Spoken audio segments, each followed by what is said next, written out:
Yon mga boss, magandang araw sa inyong lahat. Welcome back ulit sa ating YouTube channel. For today's video, meron na naman tayong unit dito na pambenta.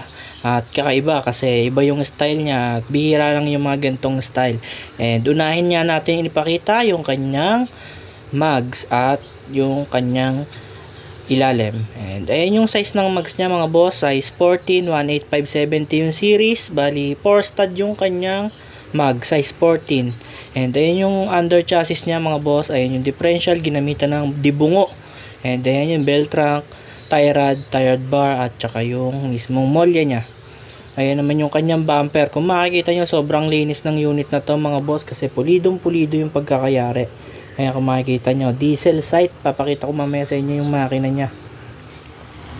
And dito kung mapapansin nyo, meron siyang sun visor. And ayan yung mga fog light niya. Ayan, kabilaan yan mga boss. Tapos ayan, may antena yung likod ng fog light. Ayan naman yung kanyang side mirror. Ayan naman yung ginamit naman dito na flarings is tubular or tubo. And ayan yung kanyang hagdan or ladder. Ayan, may dalawang fog light sa taas. And ayan naman yung kanyang bangko. Kung makikita nyo, ang ganda ng kulay. Ayan, and ito naman yung loob niya mga boss. Naka-Kia dashboard siya. Ayan, pinturado. Ang ganda, kinis. Ayan naman yung kanyang gauge. Ayan yung manibela niya. And then yung mga switch niya.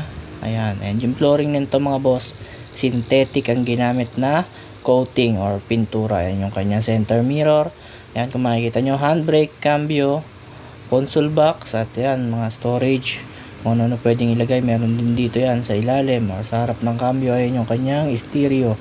Ayan naman yung likod naman nito mga boss. Napakalawak ng likod kung makikita nyo. Ayan, box type yung tubo. Kaya kung tawaging unit na to is box type yung style niya. Ayan, kung makikita nyo, kasya dyan yung kabilang side, dala-dalawa. Ayan, bali 4, then sa gitna dalawa, bali 6 na tao yung kasya dito. And kung makikita nyo, meron siyang speaker na dalawa. Ayan, doon sa likod or sa mismong baffles niya doon. Sa mismong sandalan doon nakalagay yung speaker. Ayan. Ayan yung flooring niya, ang lawak ng loob nito mga boss. Pwede rin kayo magkarga ng kahit na ano yung mga gamit. And ayan, kung makikita nyo, yung kanyang gilid meron hagdanan. And ito naman yung gulong sa likod.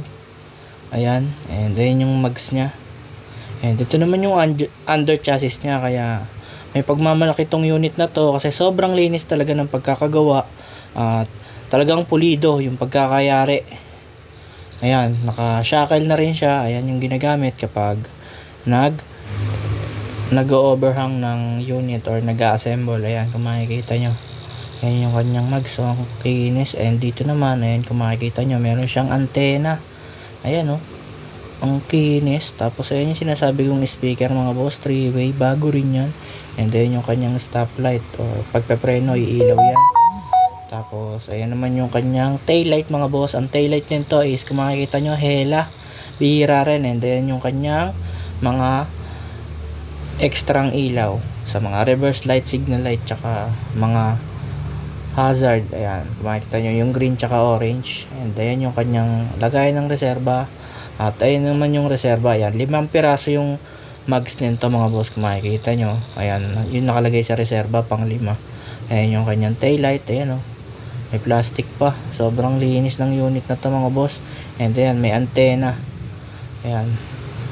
Tubo yung style ng unit na to. And syempre ito, hindi natin pwedeng hindi pakita ang top load niya. Ayan, may top load din. And kung sakaling may papasok kayo, may kakarga kayo, pwede nyo tanggalin yung mga bitones na yan. Ayan. And ito naman yung kabilang side ng gulong. At ayan yung kabilang side ng pang ilalim.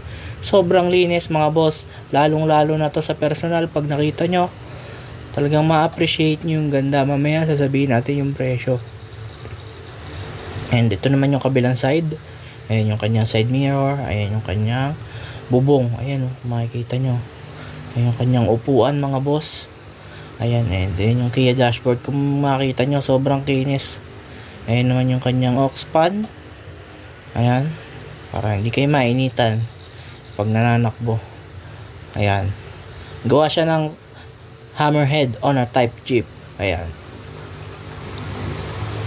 And kung makikita nyo, sobrang pulido ng pagkakayari. Talaga namang ginastusan at pinaggugulan ng panahon para gumanda at ma-satisfied yung bibili ng Honor type Jeep sa atin. And punta naman tayo sa makina mga boss. Ipapakita ko ang makina nito, diesel engine to mga boss. Ang makina nito is ayan, iangat natin yung hood. Ang makina nga pala nito mga boss is Mazda RF. May turbo siya kaya sobrang tulin kapag dala-dala nyo. Ayan yung hydrovac nya, yung clutch nya, ayan yung engine bay or yung paligid ng makina nya, sobrang kinis. Ayan yung kanyang air cleaner, ayan yung kanyang radiator, may shroud na rin. Ayan yung pan, ayan yung kanyang 3SM na battery. Tapos ito naman yung wiring nya. Kung makikita nyo yung wiring, talagang yung pagkakakumpuni malinis na malinis. Ayan yung kanyang para sa heater, ayan yung pit pump nya, and then yung pan para sa malayo ang takbo or sa radiator.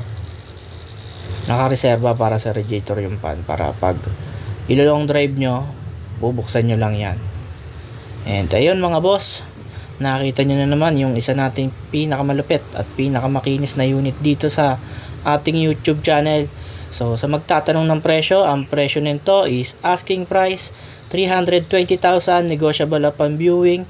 Ang kasama ng 320 is free delivery, free tire and jack, free transfer of ownership, free registration. And sa mga interesado, nakalagay dito yung contact number at yung location sa screen, at ipipin ko rin dito yung mismong Facebook page namin para madali nyo kaming mahanap or makausap. So ayun lang mga boss, ulitin ko, 320,000 asking price lang po yun, negotiable pa siya upon viewing. At ayun lamang po, maraming salamat po sa inyong lahat sa walang sawang sumusuporta at nanonood sa ating munting YouTube channel.